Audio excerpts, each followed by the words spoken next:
යාළුවනේ කොහොමද ඔයාලට ඔන්න අද සුදු මහත්තයත් ඉන්නවා අද වීඩියෝ එකක් අරගෙන ඉන්න හිතුණා මේ බැරුණා දවසක් විතර වීඩියෝ එකක් දාන්න පරක් වුණා එහෙනම් යාළුවනේ මගේ වීඩියෝ බලන හැමෝටම සුබ දවසක් මගේ වීඩියෝ බලන හැමෝම මගේ channel එක subscribe කරලා මේකතු වෙන්න උඩ තියෙන bell icon එක touch කරන්න එතකොට මම වීඩියෝ එකක් දාපු ගමන් ඔයාලට බලන්න පුළුවන් අදත් ඉතින් වීඩියෝ එකක් තියෙන්නේ කැම වීඩියෝ එකක් තමයි මේ සුදු මහත්තයත් ඉන්නවා ඔඩ සුදු මහත්තයා මොනවා වරි කියන්න තියෙන්නේ අපේ channel එක subscribe කරලා එකතු වෙන්න කියන්නේ අත මේව කරලා කියන්නේ පාලට දාලා කිය අපේ channel එක subscribe කරලා එකතු වෙන්න කියන්නේ අපි ඔන්න මගේ සුදු මහත්තයා එහෙනම් අපි යන් වීඩියෝ එකට අද ගේන්නේ කැම වීඩියෝ එක ඔව් මොනවද ගේන්නේ කැම වීඩියෝ එක එහෙනම් අපි යන් වීඩියෝ එකට යාළුවනේ ඔන්න අද ඔයාලට ගේන්නේ මම රතු වල තමයි මේ මගේ වීඩියෝ එක ඉස්සෙල්ලා මම කරා ඒක මොකද්ද වෙලා කට් වෙලා යාළුවනේ ඉතින් ඔන්න අද ගේන්නේ රතු වල මාළුව තමයි අද අපි උයන්නේ මේ මම ඒ ටික මේ සුද්ධ කරගන්නවා මේක මේ හරි හොඳයි යාළුවනේ ගුණයි හැම කෑමම ඉතින් ගුණයි නේ අපිට මේ ලංකාවේ තියෙන දේවල් එළවලු පළතුරු ඉතින් මේක මේ තම්බලා සලාදේ රසයි යාළුවනේ මේක කන්ටත් පුළුවන් මොන්තර මස් උයලා රතු වල සලාදයක් හදලා සුපිරි අද නම් එහෙම නෙමෙයි අද නම් මේ ඒක උයනවා මාළුවක් තමයි හදන්නේ ඉතින් යාළුවනේ මගේ channel එක මගේ වීඩියෝ බලන ඔයාලා මගේ channel එක subscribe කරන්න like කරන්න comment කරන්න comment එකකින් කියන්න ඉතින් මේ කොහොමද ඔයාගේ අපේ channel එකේ වීඩියෝ ගැන quality එක කොහොමද මේ quality එක නැතුව ඇති ඉතින් මේ phone එකෙන්ම නේ ඔය ඔක්කොම කරන්නේ ඉතින් යාළුවනේ මගේ channel එකත් එක්ක එකතු වෙලා ඉන්න හැමෝටම මේ ආදරෙයි මම හැමෝම හොඳයි කමෙන්ට් දානවා channel කරන අයත් ඉන්නවා හැමදාම කියනවා වගේ ඉතින් ඒ නංගිලා ගොඩාක් ඉන්නේ නංගිලා හැමෝම ඉතින් මේ එයාලගේ වීඩියෝත් මම බලනවා කමෙන්ට් කරනවා බලමු ඉතින් ඉස්සරහට හොඳ ගමනක් යන්න අපි මේ ටික හොදගමු එහෙනම් යාළුවනේ අපි මේ රතු වල ටික දැන් කපාගමු චූටුවට මේ පොඩිවට කපා ගත්තම ලේසියි යාළුවනේ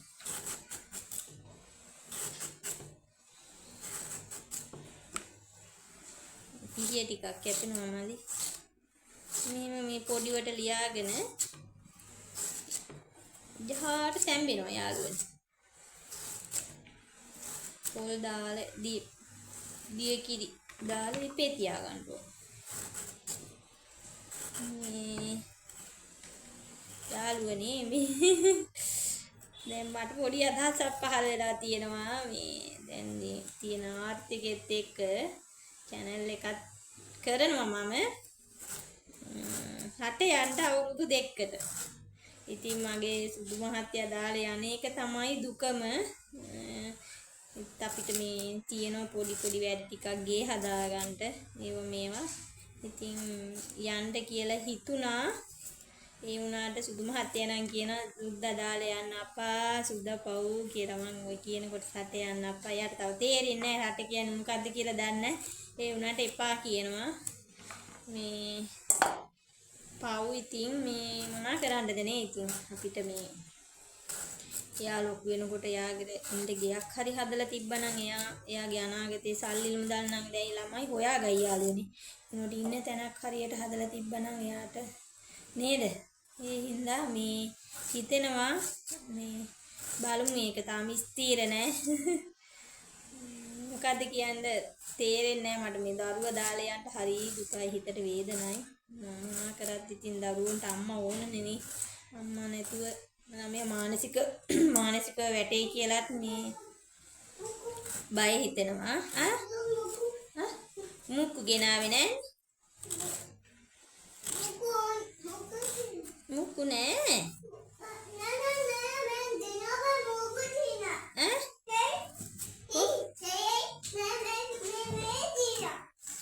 ඒ හාල් මැස්සු ගෙනාවේ. අයියන් ගෙනාවේ. මුක්කු නෙමෙයි මා කොල්ලට. බලන්නකෝ ඒක හාල් මැස්සෝ. ඉන්ට යාළුවනේ ඔන්න සුදු මහත්තයාට මුරුක්කු ඉල්ලනවා. මුරුක්කු නම් ගෙනල්ලා නෑ සුදු මහත්තයා. යාළුවනේ ඉතුරු ටිකක් කපා ගමු මේ සුදු මහත්තයාට මුරුක්කු ඉල්ලනවා යාළුවනේ. මුරුක්කු නෑ මේ බිස්කට් එකක් තිබිලා දුන්නා. මේ කන්ට අද ටිකක් පරක් වුණා උයන්ට. උයලා කවන්න ඕනේ බත්. කඩ සෝරු කෑවොත් එහෙම ආයෙ බත් කන්නේ. වීඩියෝ එකත් එක්කම එහෙනම් යාළුවනේ අපි මේක කපාගෙන ඊළඟ වැඩේට යමු. අපි මේකට ලුණු සුදු ලුණු ටික දාගමු යාළුවනේ. මෙහෙමම කපාගෙන මේ මගේ කතාව විතර ටික කියන්නත් බැරි වුණා. රට යන එක ඉතින් අදහසක් විතරයි. බලනවා තව ටිකක් සුදු මහත්තයා අප්පච්චිත් එක්ක ඉන්න හුරු කරලා අවුරුද්දෙකට යාළුවනේ ගිහින් එන්නේ මේ ගේට් එක හදාගෙන ප්‍රශ්න ටික විසඳ ගන්න. එතකොට නම් ඉතින් ඔයාලට මට කෑම වීඩියෝ දාන්න බැරි වෙයි. පුළුවන් විදිහට එහෙ හවුස්මේට් නියන්නේ යන්න හිටන් ඉන්නේ කුවේට් ගෙදරක වැඩට. ඉතින් මේ එහෙ තියෙන මේ සුදු ලුණු දාගන්නේ. එහෙ තියෙන වාතාවරණය බලලා පුළුවන් විදිහට වීඩියෝ එකක් අරගෙන එමු. එහෙම ගියොත් නැත්තම් එතකන් මේ දාන වීඩියෝ මේ විදිහට කරගෙන යනවා. යන්න නැති වුණොත් දිගටම මේ වීඩියෝ දානවා. ඉතින් යාළුවනේ අපි යන් ඊළඟ වැඩේට. අපි මේකට මේ පහේ ටික දාගමු. මුලින්ම දාගන්නේ ලුණු.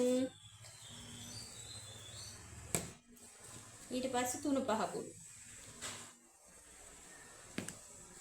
මිරිස් නම් බොහොම පොඩ්ඩයි දාන්නේ. මේ මම මේකට කහ දාන්නේ නැහැ යාළුවනේ. පාට වෙනස් වෙනවා. ඔන්න මිරිස් කුඩු බොහොම පොඩ්ඩයි දැම්මේ. ඉතින් යාළුවනේ පොල් ටික ගාගමු. අද පොල් ගාගෙන නැහැ. පොල් ගාන ගමන් අපි වීඩියෝ එක කරමු. ඔන්න යාළුවනේ පොල් ටික ගාගමු. පරණ පොල් කෑල්ලකුත් තියෙන එකට පරණ වෙලා නැහැ මේ. මේ දවස්වල පෑයිලා සැරයිනේ වේලෙනවා ටක් ගාලා යාළුවෝ. මේකට හොඳට කිරි තියෙන්න ඕනේ. ඒක තමයි රස. පේනවද මම? පස්සට උනා නම් හරිනේ. අන්න හරි. අද ඉතින් මේ උයන ගම වීඩියෝ එකේ වාර්තාව තමයි මගේ. සුදු මහත්තයා දාලා රට රැකියාවකට යන එක. ඒක ඉතින් හිත හදාගන්න අමාරු යාළුවනේ. ඒත් ඉතින් අමාරු වුණත් දරුවා වෙනුවෙන් තමයි ඒ තීරණය අරගත්තේ. මොකද මේ මගේ ජීවිත කතාවේ තියෙන්නේ ඉතින් දුකම කතාවක්. ඒවා ඉතින් දවස් ගාණක් කිව්වත් ඔයාලට කියලා ඉවර කරන්න බෑ. ඉතින් අපිට ලැබීම් නොලැබීම් කියලා දෙකක්ම තියෙනවා. මේ කියනනම් ඉතින් අපේ අම්මා කිව්වා හදන්න එපා, හදන්න ඕනේ නැහැ. අපි එහෙ දෙනවා කියලා. මහගේ මට දෙනවා කියලා. ඉතින් දැන් කියනවා දෙන්නේ නැහැ. එහෙ එන්නත් එපා ගේ දෙන්නෙත් නැහැ කියලා. ඉතින් ඒක ගැටලුවක් නෑ යාළුවනේ. ඉන්න තැනක ඉතින් කොහොම හරි වැටලා ඉන්න තැනක් තියෙනවනේ. ඉතින් මේකේ පොඩි තව අඩුපහත් ටිකක් තියෙනවා. තව පිළිවෙලකට ගේ හදාගන්න. මේ හින්දා රට යන්න ඕනේ කියලා තීරණය කරගෙන ඉන්නවා. ගිහින් අවුරුදු දෙකක් ඉඳලා මේත් ඉතින් අපේ මහන්සියෙන් හදාගත්ත දේවල් කවුරුවත් උදව් කරලා නැහැ. මම නම් ඉතින් චුටි කාලේ ඉඳන් යාළුවෝ අවුරුදු 16 ඉඳන් ගාමට ගිහිල්ලා දෙමව්පියන්ට සහෝදරයන්ට සලකලා තියෙනවා. දැන් එයාලට ඒව මතක නැහැ. කවුරුත් මේ මට කිසි මෙහෙම කළ දෙයක් අම්මා තාත්තවත් සහෝදරයවත් දීලා නැහැ. අරගෙනත් නැහැ මං. හැබැයි එයාලට නැති කාලේ මං සෑහෙන උදව් කරලා තියෙනවා. මේ කියනව නෙවෙයි යාළුවනේ, හිතට හරි දුකයි. ඉතින් මේ අද තාව වෙනකන් කිසිම උදව්වක් අපිට නැහැ. අනිත් අයට ඉතින් එයාලා උදව් කරා කියලා කියනවා. මට තමයි කිසිම උදව්වක් කරලා නැත්තේ. ඉතින් ගැන ළමයි කියන්නේ දෙමව්පියෝ ඉතින් කසාද බැඳලා දෙන්න ඕන. ඒවා මෙව්වා ඒ කිසි වගකීමක් යාලා දැරුවේ නැහැ. ඉතින් අපිට මට ඕන විදිහට දේවල් තමයි කරගන්න සිද්ධ වුනේ. එයාලා කියලා මෙහෙම දුවෙක් ඉන්නවා කියන්නේ අම්මා කෙරෙන් කොච්චර ලොකු වගකීමක්ද නේ. ඒ කිසි දෙයක් නැහැ. දැනට උනාවත් එහෙම තමයි. ඉතින් අර මහත්තයා හොඳ නිසා හොඳයි. ඉතින් මහත්තයාත් ඵලයන් කිව්වොත් යන්න තැනක් නැහැ. ඉන්න දෙන්නේ නැහැ අම්මා ගෙදර. එළවනවා. කොච්චර සැලකුවත් ඉතින් කෙලේ ගුණේ මොනවා කරත් යාළුවනි මං සලකලා තියෙනවා. බොරු කියන්නේ. ඉතින් අපිට අම්මලාට නැති කාලයක් තිබ්බා. ඛණ්ඩ පවා අපිට නැති කාලයක් තිබ්බා. ඒ කාලේ 99 ඔය යාළුවා 99 ගාමට ගියේ. 99 විභාග කරේ 2010 ගාමට ගියේ. ඒ ගිහිල්ලා මේ අපේ අම්මලාට තමයි මගේ පඩිය මුළු පඩියම දුන්නේ ගෙදෙට්ට. මේ දීපුවා කියනව නෙවෙයි. ඉතින් නැති කාලේ මං මේ මිනිසුන්ට මගේ මේ චූටි කාලෙම හම්බ කරලා දීලා තියෙනවා. සලකලා තියෙනවා. ඉතින් ගෙදර වෙනුවෙන් තමයි දේවල් කරේ චූටි කාලේ. නගාම ගිහින්. හැබැයි දැන් එයාලට ඉන්ට ගෙවල් හදාගෙන ඊටසේ දැන් ඉතින් ඉන්නවා කාටවත් අද නොකයි ඉතින් එයාලා ජීවත් වෙනවා. නමුත් දැන් අර මුලහමතකයි යාළුවනේ. අනේ මේ කෙල්ල මේ පොඩි කාලේ ඉඳන් අපිට දුන්නා සැලකුවා. මට කොච්චර මොන අඩන්තේට්ටම් කරත් යාළුවනේ මං සලකලා තියෙනවා. පහුගිය කාලවල ප්‍රශ්න ඇති වෙලා මට ගෙදර පවා ඉන්න දුන්නා. නමුත් ඒ සේරම අමතක කරලා ආපහු එන්න කිව්වාම ගිහින් ඒත් මේ මිනිසුන්ට සලකලා තියෙන්නේ යාළුවා තමයි. ඉතින් මට මොන අඩුපාඩුව තිබ්බත් අනේ අම්මයි තාත්තයිනේ කියලා හැඟීමෙන් තමයි කටයුතු කරේ. නමුත් ඉතින් අපේ තාත්තා නම් එහෙම නෑ. මේ අපේ අම්මා මේ හොඳ නෑ කියන්නේ මේ ගෙදර ඉන්න දෙන්නේ නෑ යාළුවනේ. යා කියා හිතන් ඉන්නේ ඒ ගෙවල් ඉඳන් අපි අයිති කරගන්න එනවා. එහෙම ඉතින් අපි මේ බඩු මුට්ටු ගිහින් දීලා තමයි එහෙ ගියත් කවදාවත් නිකන් යන්නේ නෑ යාළුවනේ. බඩු මුට්ටු අරගෙන තමයි යන්නේ යාලට හාල් ගෙදර අඩුපාඩු හාල් කඩින් කන්නේ. ඉතින් එහෙම වෙලත් අර අගියන්නේ නෑ දරුවෝ දෙනකොට.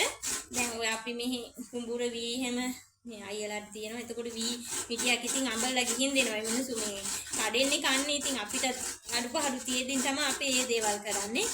දෙමව්පියන්ට සලකන්න ඕන අර යුතුයකමක් තියෙනවා.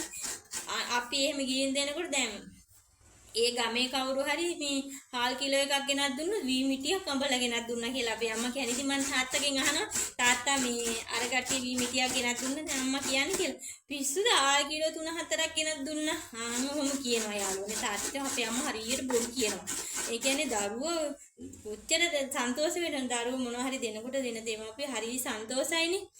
අපේ අම්මා එහෙම නෑ යාළුවනේ. අවුරුද්දට උනත් දැන් අපි ඇඳුම් ගිහින් දුන්නාම මං ගිහින් දුන්නාම මේ ඒ වගේ අඩුවක් තමයි කියන්නේ ඒක අඳින්නේ නැහැ. මොන එක සැරයක් මේ ලුංගි මන් දෙකක් ගිහින් දුන්නා යාළුවා අවුරුද්දකට. ඒ දෙකම මේ මදි එහෙම හොඳ නැහැ කියලා ඇඳේ නැහැ ඒ දෙක. ඊට පස්සේ මං සල්ලි දුන්නා යාළුවනේ. ඊට පස්සේ අවුරුද්දේ මං සල්ලි දුන්නා. රුපියල් 10,000ක් දෙන්නට ගන්න කියලා. ඊට පස්සේ ආය අවුරුද්දට යනකොට රුපියල් 10,000ක් විතර බඩු අරන් ගියා. මේ සැරේ අවුරුද්දට නම් මේ බැරුණා යාළුවනේ. යන්න දුන්නා එන්න එපා සුවනේ. මොකවත් නැහැ. දැන් ඉතින් ආයෙ මොකවත් නැහැ දෙන්නේ. දෙන්න එපා කියලා තියෙන්නේ. එන්නත් එපා කියලා තියෙන්නේ. ඉතින් දැන් ආයෙ දෙන්නේ. ඉතින් එහෙමනේ අපිට තිබිලා නෙමෙයි අපි දෙමව්පියන්ට යුතුයකමක් වශයෙන් ගන්නද. දරුවෝ මොනවා හරි දෙයක් දුන්නත් ඒවට වටිනාකමක් දීලා ඒවා පිළිගන්න ඕන නේද? දැන් දරුවෝ දෙන දේවල් 7-5කට මංගු.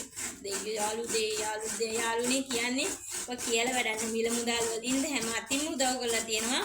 මේ ඒවා මේ අනිත් සහෝදරියෝ දෙන්නටම වඩා ඉතින් ඒවා ගැන කිසිම මේකක් නැහැ. බොරු කියනවා හරියට අපේ අම්මා මිනිස්සු එක්ක බොරු කියනවා මේ සලකන්නේ මෙහෙමයි කියලා. ඉතින් දැන් කියන්නේ අපි මේ ගේ ඊටමයි ඇති කරගන්න යනවා කියලා. ඉතින් අපි පැත්තටවත් යන්නේ නැතිව මම ඒක කියන්න බෑනේ යාළුවනේ. දුන්නොත් එහෙම නැත්තම් එහෙම අපි ඒව නැහැ කියලා මොකද මැරෙන්නේ නැහැ. මහත්තයාගේ මේ ඉඩම තියෙන්නේ පොඩි කොටසක් හරි තියෙනවා අපිට. ඒකේ අපි ගේයක් හදාගෙන ඉන්නවා. ඉතින් ඒ ගේ තියෙනවා. ඒක දාව ටිකක් ලොකු කරගන්න තමයි රට යන්න හදන්නේ. ගේ හදන්න නැති බලාපොරොත්තු තිබ්බ යාළුවනේ. මොකද මේ අපේ අම්මා ගේ දෙනවා මේ හදන්න එපා කිව්වනේ. මේ හදන්න එපා එක කොල්ලයි ඉන්නේ එක දරුවයි ඉන්නේ. ඇයි අර එහෙත් ගේ තියෙනවනේ එහෙ දෙනවනේ. කොහොම කියා කිව්වා. දැන් ඕන් අපි තව ටිකක් වයසට ගිහින් ඕක කිව්වනම් එහෙම පව් නේද? අපි අසරණනේ. හොඳ නෑ දරුවෝ උනා බොරු කියලා නවත්තන්න හොඳ නෑ යාළුවෝ දෙන්නේ නැත්තම් දෙන්නේ නෑ. එහෙම කියලා බොරු බලාපොරොත්තු දීලා ගෙවල් හදාන්න එපා කියලා ටික අපි ලොකු අමාරුවකනේ දැම්මේ. ඉතින් එහෙම දෙමව්පියෝ ඔයාලටත් ඉන්නවද? මේ අපි සලකන්න නැතුවවත් නෙවෙයිනේ. දැන් උන්න සලකන්නේ නෑ බලන්නේ නෑ කියලා හරි කියනවා. එහෙම නෙවෙයි දැන් අපේ තාත්තා අසනීප වෙලා ඉන්නේ. ඉතින් මේ මාසෙට හාල් කිලෝ 50 ගානේ අපි මහත්තයා ගිහින් දැම්මා. එතකොට තව ආල ලුණු සීනි පරිප්පු එහෙම තාත්තගේ මූත්‍රා බටේ දවස් 17 දාන මාරු කරන්න. ඒක 14 වෙනකොට අපේ මහත්තයා යනවා මාරු කරන්න. ඉතින් එච්චර දේවල් කළා ආයෙ තව ඊට වඩා. එතකොට මං ගිහින් මහේ මහත්තයක් දාලා මාස 3 මෙහෙ නැවතිලා හිටියා. එතකොට ඒ මාස 3ම මේ ඒක මහත්තයා මෙහෙ තනියම උයාගෙන කෑවා. මායි සුදු මහත්තයා එහෙ. ඉතින් එතකොට අම්මට තනියම බෑනේ තාත්තා උස්සලා ගන්න ඕනේ නාවන්න ඕනේ. ඉතින් එච්චර දේවලුත් කළා. එහෙ කියන්නේ කැමති නෑ කවුරුත් ගෙදර ගිහින් ඉන්නවට කැමති නෑ යාළුවෝ. ඉතින් ඒ ඉඳන් මේ කැමති තනියම දේවල් කරගන්න. මම මෙව තනියෙන් කරගන්නේ. එහෙම තමයි අපේ අම්මා කියන්නේ. ඕමයි අපේ අම්මගේ යාළුවනේ සතු වල මාළුව මම ලිපේ තිබ්බා දී කිරි දාලා මේ කතාව වෙලා ගියා. ඊට පස්සේ ආයෙ ඉතින් මේ වීඩියෝ එක ගත්තේ නෑ. දැන් ලිපේ තියලා තියෙන්නේ. මේ කොහොම තමයි නේ ජීවිතවල ප්‍රශ්න. ඔන්න ඕවා තමයි ඉතින්. මේ හරි ඊටට මේ සතුටක් නෑ. ඉතින් අපිට මේ දෙමව්පියෝ ගෙදර එන්න එපා එන්න දෙන්නේ නෑ. එහෙම වෙනවනේ ඒක ඉතින් ලොකු වේදනාවක් නේ. ඉතින් කසාද බැන්දට පස්සේ දෙමව්පියොන්ට දරුවෝ එපා වෙන්න මේ ඉතින් අපේ අම්මට විතරයි ඔහොම අම්මලා නෑ. ඉතින් මේ සලකද්දිනුත් යාළුවනේ. ඉතින් සලකන්නේ නැතුව නම් කමන්නේ. මේ සලකලා තියෙද්දිනුත් සමහර වෙන දරුවෝ ඉතින් දෙන්නේ සමහර දරුවෝ පෙන්න වතුරු ගුරක්වත් දෙන්න දෙමව්පියන්ට. ඉතින් එහෙම නෑ මම එහෙම ලෝභකමක් නෑ. ලෝභකමක් නැතුව සැලකුවා. ඉතින් මේ සලකලත් මේ දෙමව්පියන්ට මේ කිසි දරුවෝ වෙනුවෙන් ආයි දෙනවට නෙමෙයි දරුවොන්ට ඉතින් යුතුයකම් කළ කොටසක් තියෙනවා. මේ යුතුයකම් ටික හරියට කරලා දරුවෝ දෙන දෙයක් සන්තෝෂයෙන් බාර ගන්නට නෑ අපේ අම්මා නා කවදාවත්ම නෑ යාළුවනේ. ඉතින් හැමෝටම මෙහෙම අම්මලා ඉන්නවද කියන එක තමයි ප්‍රශ්නයක් තියෙන්නේ. එහෙම අම්මලා නැතුව ඇති ලංකාවේ. එනේ අපේ රතුවල මාළුව. හොඳට තියෙනවා රසයි මන් ලුණු ඇඹුල් බැලුවා. ඉතින් ඒක කණ්ඩ හදලා තියෙනවා හාල් මැස්සු තෙල් දාලා. නේ හාල්මැස්සු තෙල් දාලා බත් තියෙනවා වෙනදා වගේම සුදු බත්. ඕක තමයි ඉතින් අද මගේ වීඩියෝ එක. එහෙනම් යාළුවනේ මේ ආයෙත් ඔයාලට වීඩියෝ එකක් අරගෙන එන්න. මේ ඉතින් මේ බලමු ඊළඟ වීඩියෝ එක කැම වීඩියෝ එකක් අරන් එන්නම්. එහෙනම් යාළුවනේ ගිහින් එන්නම් ඔයාලට ආයෙත් වීඩියෝ එකක් අරගෙන. හැමෝටම සුබ දවසක්. බායි. ජය වේවා.